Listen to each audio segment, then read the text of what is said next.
folks, I'm back, and apologies for interrupting what's probably great lunch conversation, but I'm really excited to introduce our keynote featured speaker for lunch, Todd Wilkinson, who is an award-winning environmental author and journalist. Todd and I met probably 20 years ago or so. I lived in Florida at the time, but we shared an affinity for some guy named Ted Turner. He was doing a little bit of conservation work, and we were both friends of Ted's. And Todd went on to write a book called Last Stand, Ted Turner's Quest to Save a Troubled Planet, which is the definitive biography on Ted Turner, if you want to learn more about that. Really well done. But the lead character in that book apparently was not charismatic enough for Todd. So he moved on to work on a book on Grizzly Bear 399, who is royalty in these parts. It was 399, the world's most famous mother bear. And then he's also written a book that I'm a fan of because he quotes me, called Ripple Effects, How to Save Yellowstone's America's most iconic wildlife ecosystem.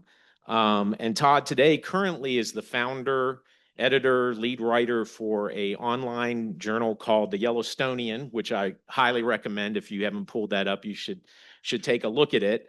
I'd just say Todd's an inspiration to me and challenges me to be bigger and bolder in Perk's work in the region. So I'm grateful for him doing that.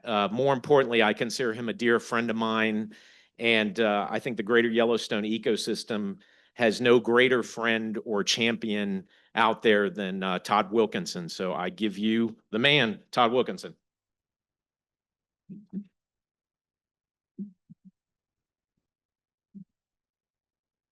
Welcome. I'm just glad I'm not being served up as lunch. You know, I want to begin by let's do a warm shout out for Temple and her colleagues at the Hobbs Center. We all know the value of higher education and the importance of land grants, and we all need to rally behind you. And this was really great. I think what comes out of this could potentially be historic in the sense of lots of other key meetings that have defined this ecosystem. So thank you, Temple. I'm going to show some slides in a minute. This is my 40th year as a journalist, and if journalism isn't engaging one's readers or audience with information which requires us to think, sometimes to squirm, then we're not doing our job. That at least is the mission at Yellowstonian. It was this time of year in 1986, I was a young journalist, 24 years old. I got assigned by the local newspaper to go spend some time with Marty Murray. It was the first time I had ever met her, and fortunately, because she was long-lived, had a friendship that extended across parts of 2 decades. And I was asking her about Olas had been a writer, and her brother-in-law Adolf had been a writer, writing about things, making a case for predators and carnivores, and ultimately lost his job at the National Biological Survey. And I was asking Marty, who ended up schooling me really about conservation, and she said, the work of writing about conservation is hard, but never stop giving voice to wildlife because they don't have one. And she said, you don't have to apologize to be a conservationist. I think that's really important in these times of what we're facing here. And people have asked me, am I an advocate and am I an activist? The answer is yes. I'm an advocate and an activist for the best information possible and for reality, not over fiction. So today I'm going to throw out a few things that some of you might find to be controversial, taboo, discomforting, triggering, or even political. But then again, nearly every aspect of our lives, from cradle to grave, is shaded by some kind of political dimension when you think about it, especially in these times. So before I share a few observations about this remarkable being, let me say that my talk on grizzly bears isn't any more or less controversial than stating something like this. If you smoke a pack of cigarettes every day for a matter of years, or down half a bottle of good Wyoming whiskey every day for the same amount of time, you'll have a higher risk of becoming ill later. I don't think anybody in this room refutes that. Or if, say, you bunch together thousands of animals unnaturally around feed in the face of an expanding epidemic, the odds of those animals catching the deadly infectious disease markedly increase, and few scientific experts would dispute this. So part of the topic at hand involves acknowledging cause and effect, as in how can a single bear serve as a catalyst for deeper thinking? So I'm going to begin this way. No matter what we do, if we happen to come face to face with a mother grizzly bear and cubs at close range, never, ever, ever, ever make direct eye contact. Try to make ourselves appear bigger than we are, yet remain calm. Back away, don't run. Don't give her a dominant, menacing glance or attempt to stare her down. Basically, respect the role she takes seriously, that of being an attentive parent. This is what we're taught anyway, as rare Americans who call this corner of the lower 48 our home. We have an extraordinary privilege of dwelling in grizzly bear country. We know in our hearts how special it is, how it enhances a feeling of wildness. You don't find that in other places. And it helps explain why grizzly conservation is nothing short of a miracle in the modern world. Whether we're willing to admit it or not, we take pride knowing that our corner of the earth still has its full complement of mammalian biological diversity. This gives the Northern Rockies mystique, cachet, and envy. And guess what? The richness we have would not exist without professional wildlife management, without citizens who choose engagement and passion over apathy and indifference, without the great representation of all the citizen and professional conservationists, and environmental laws that aren't just legal codes. Just as some of our ancestors took action that resulted in near total decimation of large native species on this continent and in Europe and South America and large sweeps of Africa and the Middle East and Asia, we as a society consciously and in a deliberative way choose to bring species back. In the case of another recovered animal, the bald eagle, we didn't do it because we could monetize the birds, or hunt them, or eat them, or have them as decoration on our walls stuffed, nor because their impacts on agriculture or aquaculture were benign.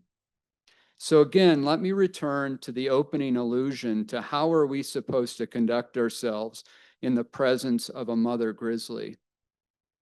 How many of us, as a human mother or father or grandparent, wouldn't, if we believed our beloved young relatives were in harm's way, behave like a protective mama grizzly if we thought they were threatened?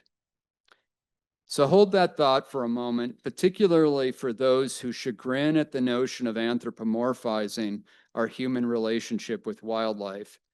Is exhibiting the trait of a mother grizzly honorable or is it one that we should be dismissive and judgmental of? Mother grizzlies with cubs are impetuous and temperamental. They're nothing but lethal dangers roaming the landscape who will, at the drop of a hat, maul us, kill us, and sometimes consume us. That's what we've been taught to believe by melodramatic stories in hook and bullet magazines and pulp fiction novels, and in the over-imaginative minds of nature-deprived screenwriters in the urban megalopolis of Hollywood. And yet, in encounters with thousands of humans and navigations through our world, in the actual environs beyond the location of this gathering, the matriarch we came to know as Grizzly 399 didn't do any of that, except just once, when a human school teacher happened to accidentally wander onto an elk carcass near Jackson Lake Lodge, where 399 and her very first group of triplets were feeding. 399's story, because of that incident, could easily have ended then and there.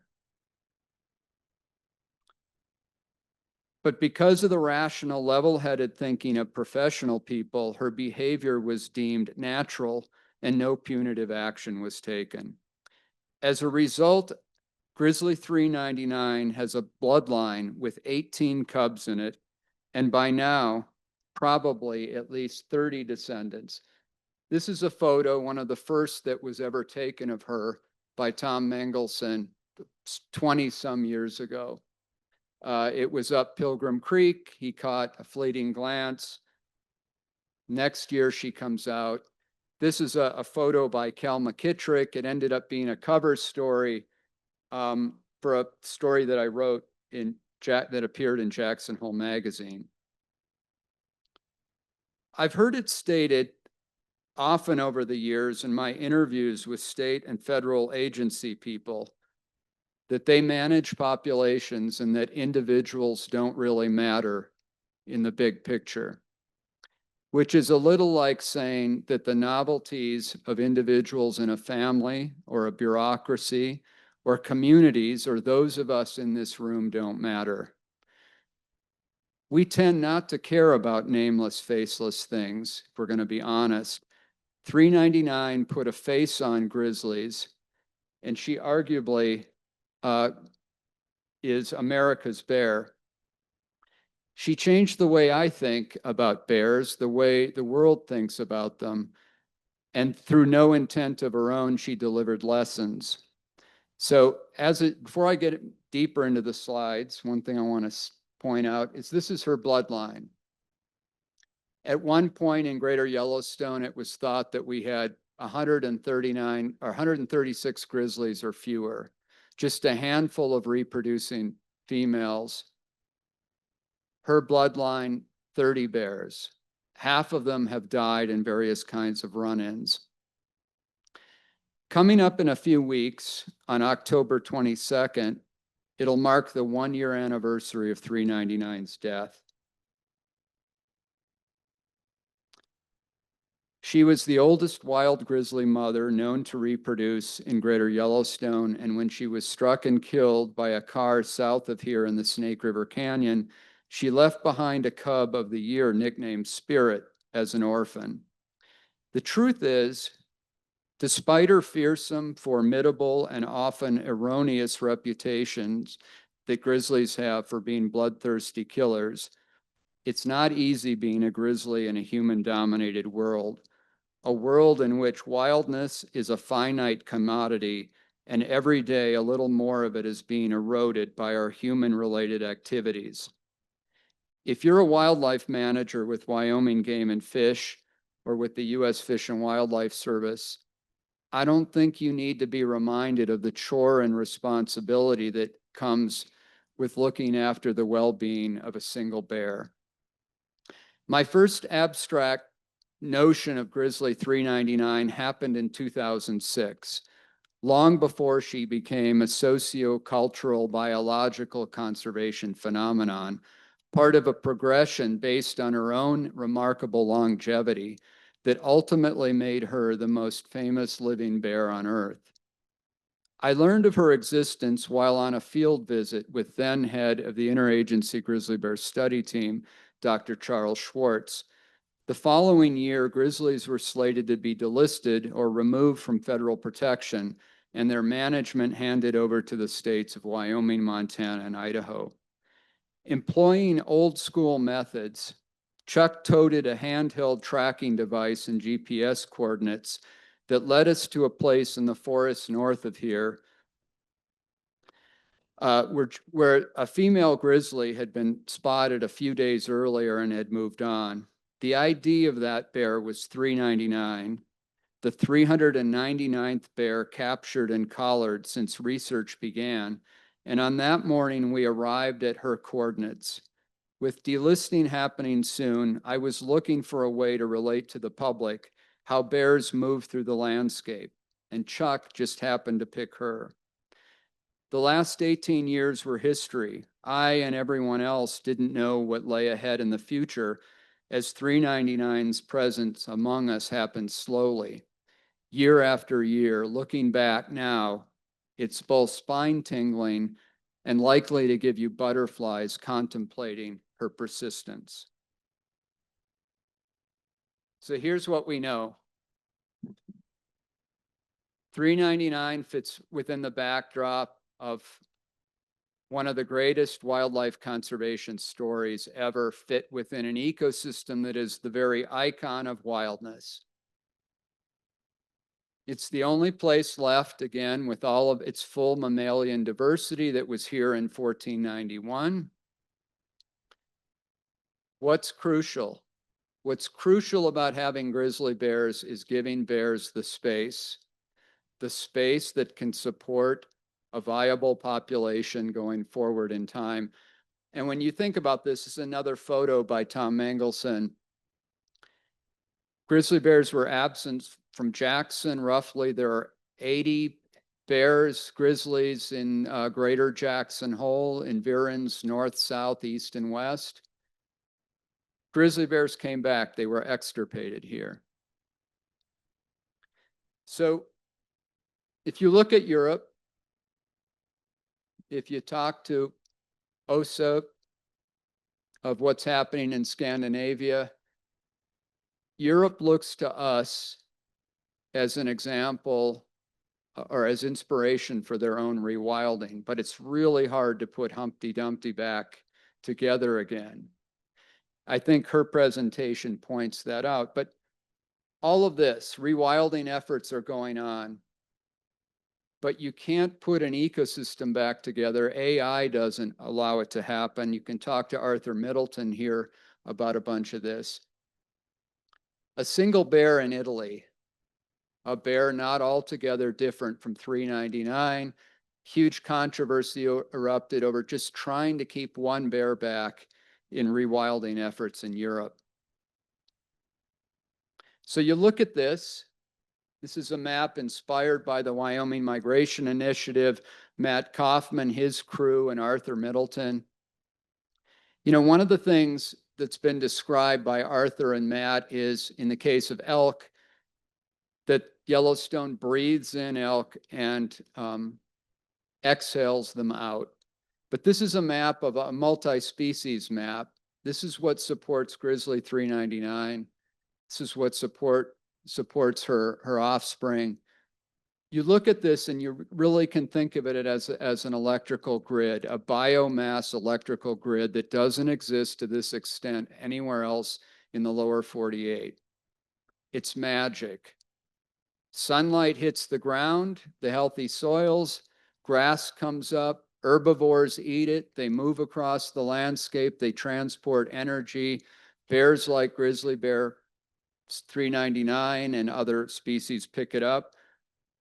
What we have is something that's been lost in most of the rest of the lower 48, and it can never be put back together again. So 399, another photograph by Tom. This is just beneath Jackson Lake Lodge, where 399 was out teaching her cubs how to stalk elk calves. You think about predator and prey relationships, you think about East Africa. this whole thing was restored with the recovery, not only of grizzly bears, but elk. Every major species that's on the landscape now, we have to remember that we nearly lost all of those species, but because of conservation, we were able to bring them back. And what were those things? One was limiting our behavior, our lethal behavior. Another one was the abundance of public land and the abundance of private land. And another thing was low human population. So what about 399? She's been called a celebrity bear, a roadside bear. Some have said people don't want roadside bears. Some people have said to me that when I did a book with Tom Mangelson, they asked, how do you feel about calling attention to her? And my reply is, how can anybody driving down the road, can you ask any family in America coming on their pilgrimage to Grand Teton and driving through the park and spotting a grizzly bear with cubs, do you think they're going to stop and just say, oh, anonymous existence value? The other thing is, if you look at the advent of social media, millions of images circulated across social media over the 28 years of her lifespan. What we tried to do in our book was really frame it up of what do we need to do if we want to keep bears on the landscape. A word that I want to throw out there for all of you to consider is the word sentience. Do you think that grizzly bears are intelligent, and do you think that they have an emotional range? So she, again, through social media, we discovered that people really do relate to individual animals. It changed the way we actually, as journalists, are able to communicate them, because we were able to watch them year after year.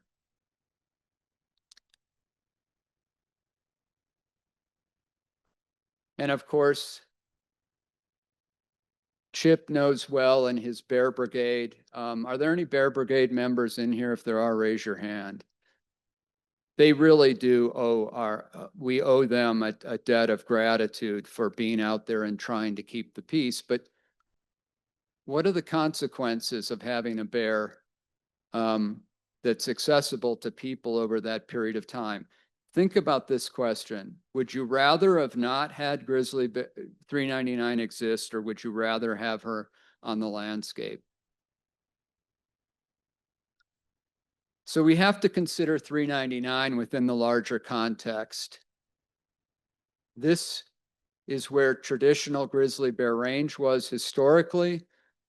This is where it retreated to with settlement in the West. This is where it is today. Just two places. We're 30 to 50 miles from grizzly bears achieving connectivity between the Northern Continental Divide and the Greater Yellowstone ecosystem. Right about there is where Albert Summers Ranch is. But you think about this, grizzlies have this larger than life presence, and yet they really don't inhabit a lot of terrain in the West. The key is what's happening around Greater Yellowstone, what's existing in these interstitial spaces. What is it going to look like going forward? What can we learn from her?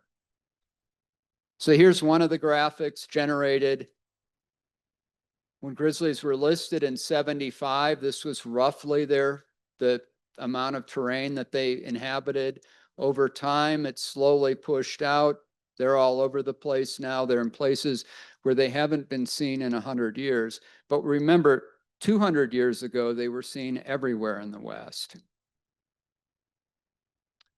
Here's another graphic. We're now talking about delisting. We're talking about bears within this area will be counted toward the population. Bears that wander outside the arbitrary zone are not counted toward recovery. We're talking about delisting. Congresswoman Hageman is pushing a bill to legislatively remove them. One question we need to ask is, what is the expectation of delisting and why are we delisting them? So here's a word cloud with a bunch of things that get tossed around. Celebrity bear, quotas, social tolerance. It's all amid things like management, habitat loss, words like balance. Some people have said that grizzly bears need to pay for themselves on the landscape. And when we used words like surplus bears and sustainable harvest, those are exactly the same words that we use when we harvest ears of corn. And I would ask you, do we treat a sentient being as if they were ears of corn and quotas there to be harvested? So let's talk about economics for a little bit. So Wyoming has said, it's talked about how much money that it has spent on grizzly bear management. Right now, the latest number is between $45 and $50 million since 1975, but let's round it up to 60. Let's give the state the benefit of the doubt.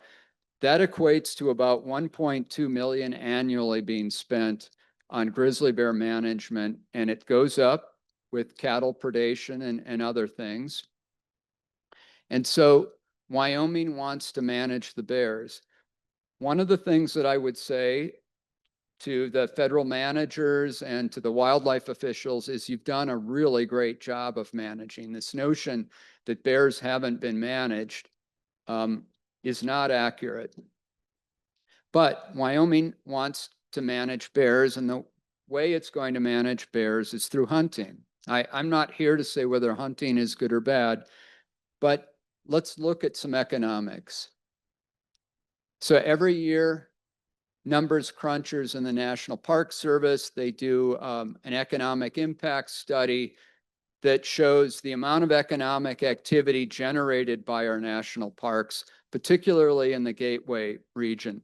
So if you add together the economic activity that's generated in Yellowstone and Grand Teton alone, it's 1.3 to 1.5 billion annually as it relates to nature tourism, creates upwards of 15,000 jobs, and two of the top attractions are grizzly bears and wolf watching, involving two species that were brought back thanks to the Endangered Species Act.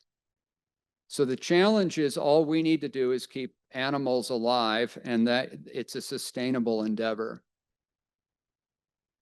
So another study was done that pegs the value of wolf watching in the Lamar and the northern part of Yellowstone at about 82 million annually.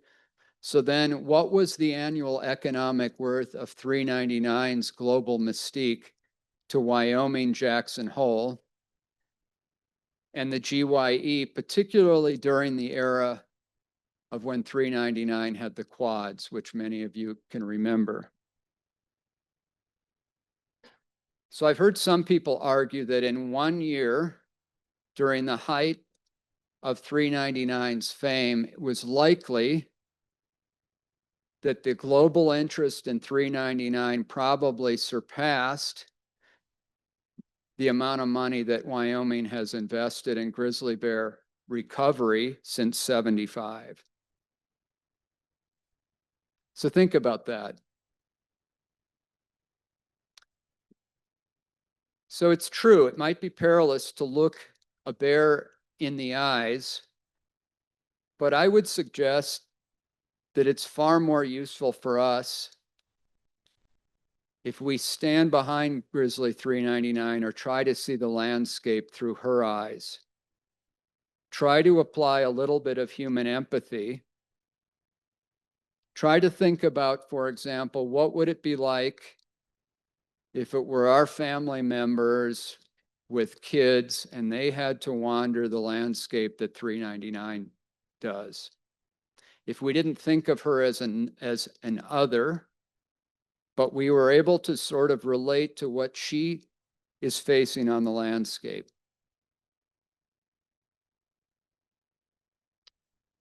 So This was a little map that was put together. It's just a snapshot that appeared in the book that I did with Tom Mengelson.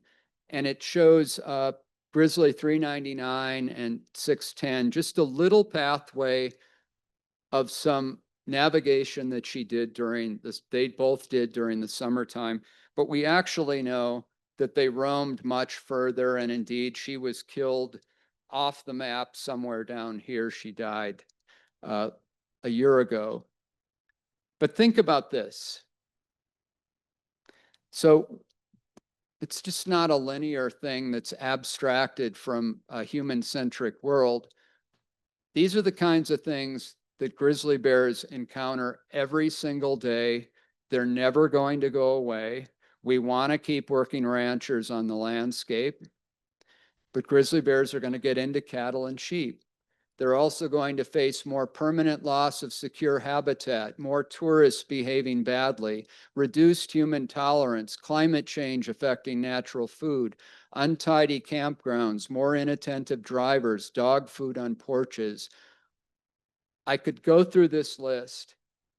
And in many cases, these threats are only going to increase. They're not going to go away. And so when we think about recovery, we don't reach an end. As Chris Servine, the longtime grizzly bear study coordinator, spent 35 years with the Fish and Wildlife Service, said, we've moved grizzly bears out of being deep in their own end on the gridiron to about the 50-yard line. And if we want to keep grizzly bears on the landscape, we're never going to get into the end zone. We're going to be playing the game in the middle of the field. And we're going to be lucky if we can keep it there. So just yesterday, WyoFile published this story, Yellowstone ecosystem grizzlies dying at a record pace. Last year, a record number of bears died. Grizzly bears are among the slowest to reproduce large mammals in the world. And so we have this, and the elk season is just beginning, but they face this. So if you brought this evidence to a 5th grade class and you explained to them what grizzly bears face, do you think that they would conclude, would they have an optimistic outlook or would it be pessimistic? I'm not trying to be cynical or snarky in this, but we have to look at where the landscape is, not as we would like to in a wishful way. I love this cartoon. I like to think we aren't so much anti-science as we are pro-myth. So wildlife in Greater Yellowstone and much of the West disappeared in the face of manifest destiny and this notion that the frontier was infinite, that resources could be conquested forever. Some have described this era that we're in as manifest destiny 2.0. Welcome to the New West, the land of limitless human ego and ambition. And so we think about affordable housing, and we think about diversity, equity, and inclusion for human beings. What about diversity, equity, inclusion, and justice to be on the landscape for wildlife? Wes, it's consistent with what you think about of wildlife deserving to have a place out there on the landscape. It's part and parcel. And the new thing now is lives of leisure. We've replaced the old traditional natural resource economy, and the new one is tiered to lifestyle. Here's another cartoon. I'm sorry, Jeannie, your answer was correct, but Kevin shouted his incorrect answer over yours, so he gets the points.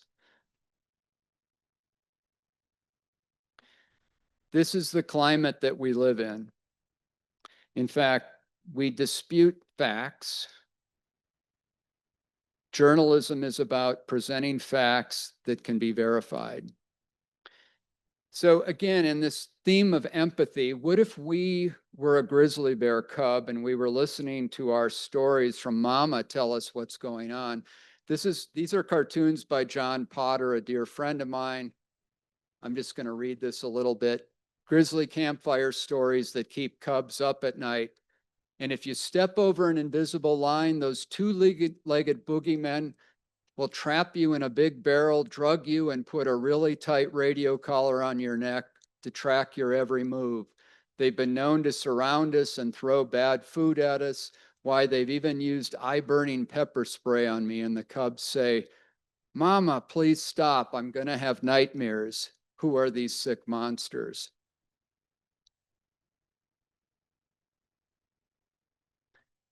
So, we know a couple of things. Grizzly bears are getting squeezed.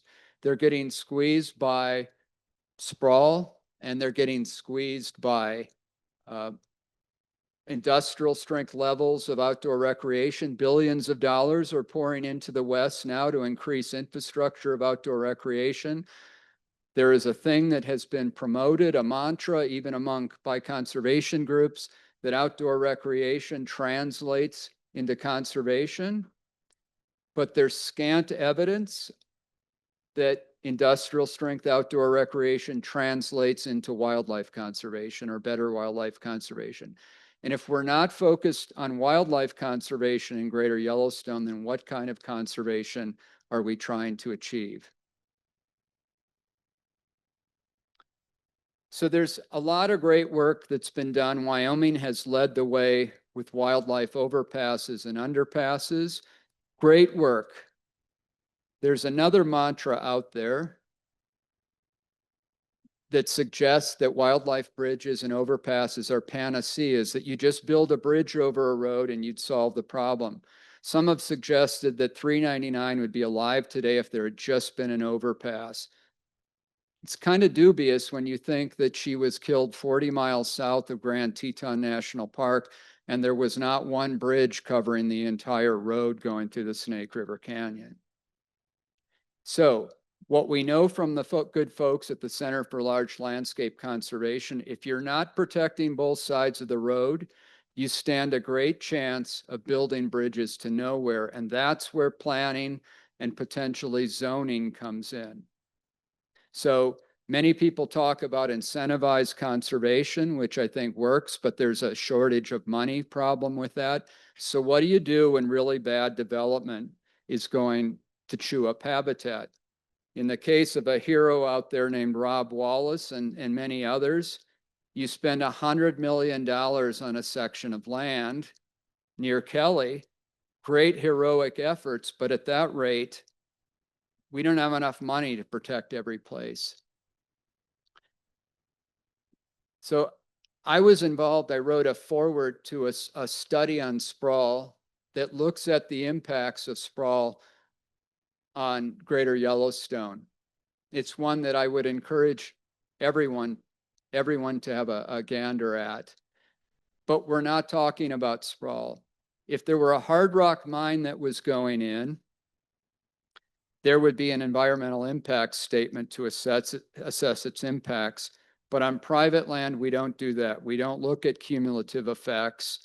And sprawl is by far the greatest threat to Greater Yellowstone. So even if you use a 22 million acre figure, I use a 24 million acre figure, and you say that private land is between a quarter and a third of Greater Yellowstone, those key interstitial spaces, the spaces that Albert Summers presides over, and we should give Albert a round of applause. Let's do that now. He put a conservation easement on his land.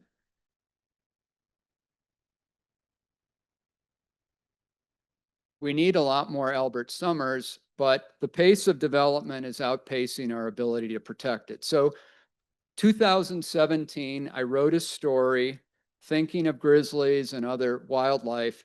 I worked with a demographer, and you use the rule of 72, and you take the growth rate of the human population, you divide it into 72, and what comes out is the number of years that it takes something to double. You can do it with the population, or you can do it with your investment in a bank. It gives you the amount of time it's going to take. So at that rate, at a conservative 3% rate,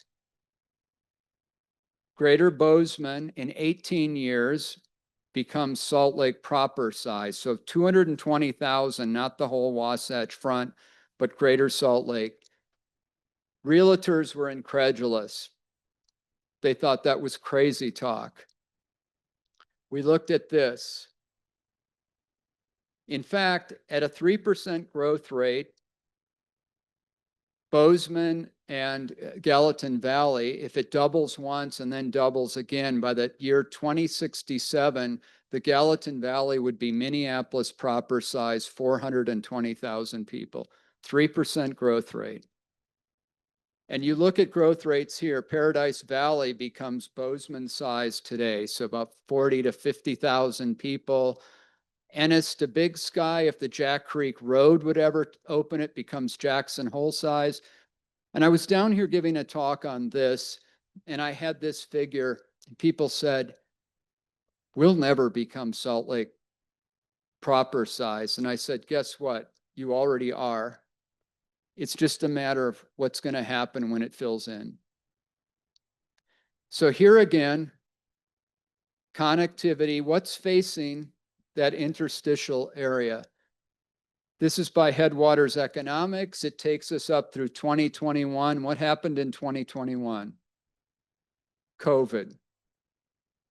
And with COVID, unprecedented growth, unprecedented recreation pressure. If you look at Western Montana connecting Greater Yellowstone up to the Northern Continental Divide ecosystem, look at what's happening here.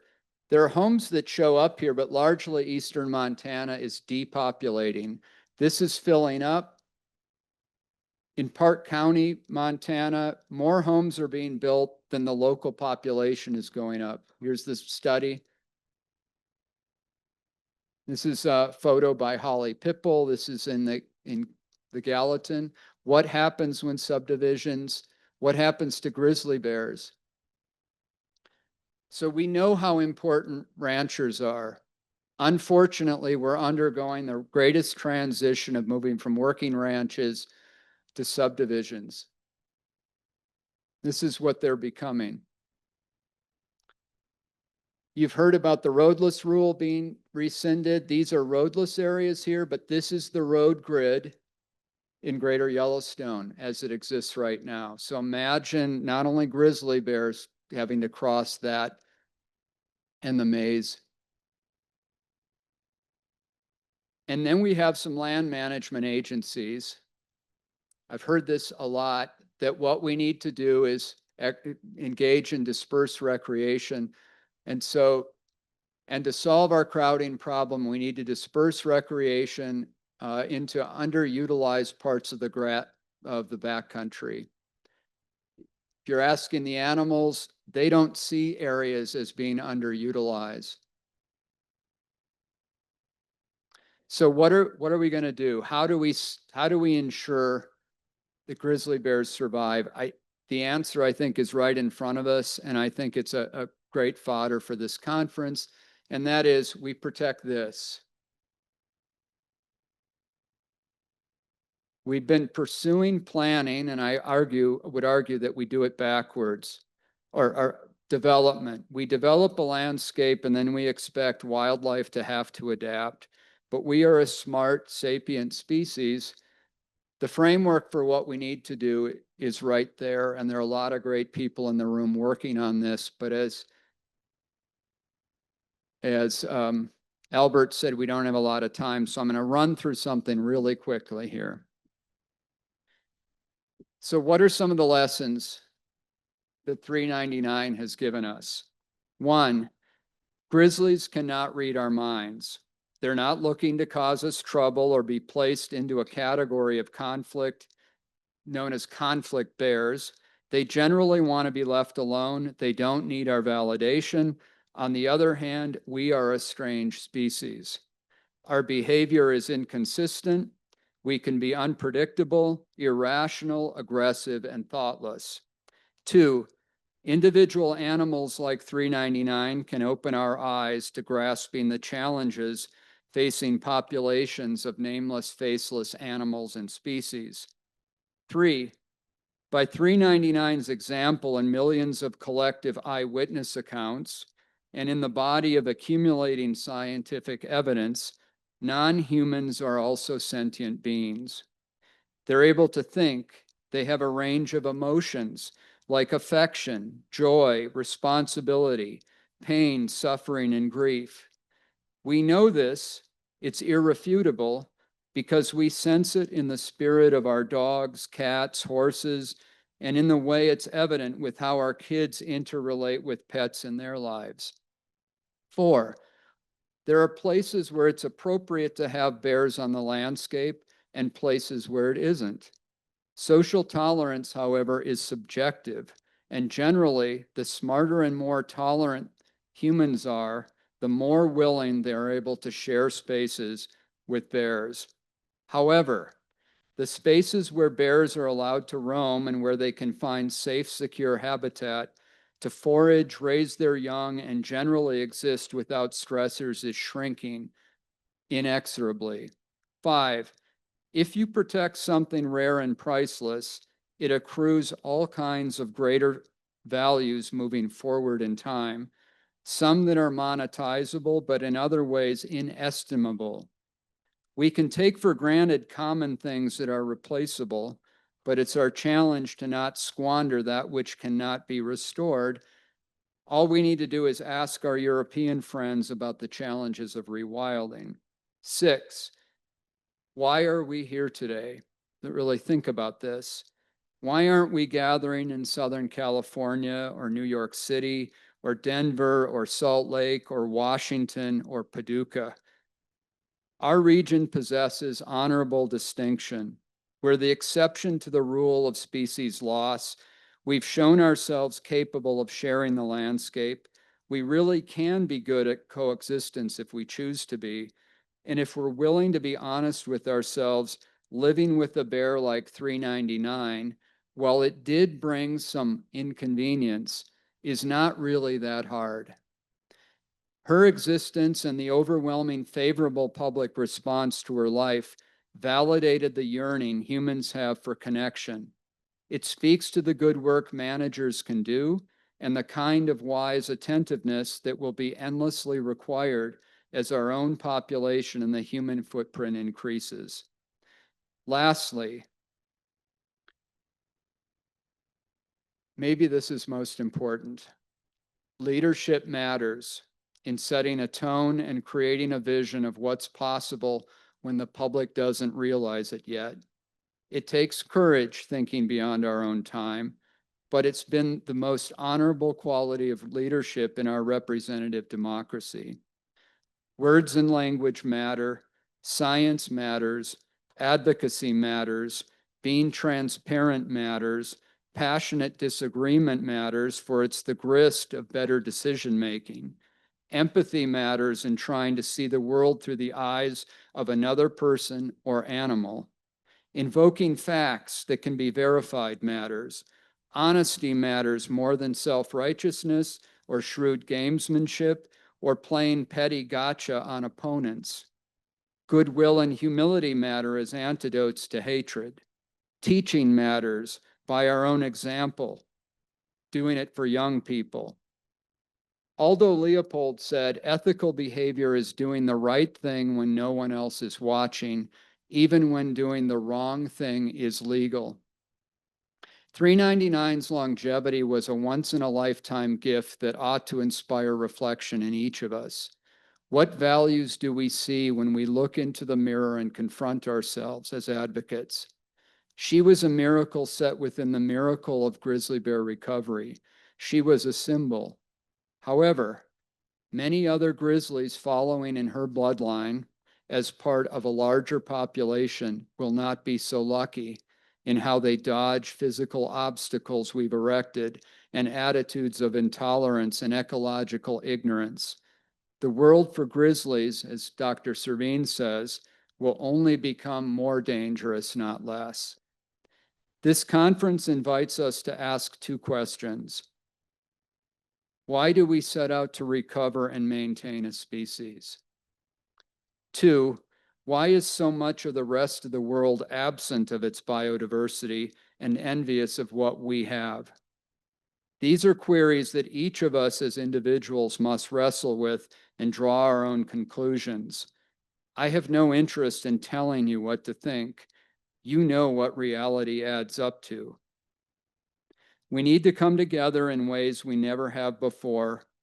We need to become better in feeling comfortable about being very uncomfortable. What we can't escape is our own consciences, nor can we unthink and unsee facts that come to reside there. Before I go, I have a little assignment. Imagine that we are 40 years into the future and our own descendants, left with what remains of the natural West we've heired to them, are able to conjure us up and ask us what we did to give them their wildlife inheritance. Hopefully, you'll go home today and you'll ponder the conditions and trend lines for grizzlies as they really exist on the ground. That would be 399's greatest legacy. Thank you.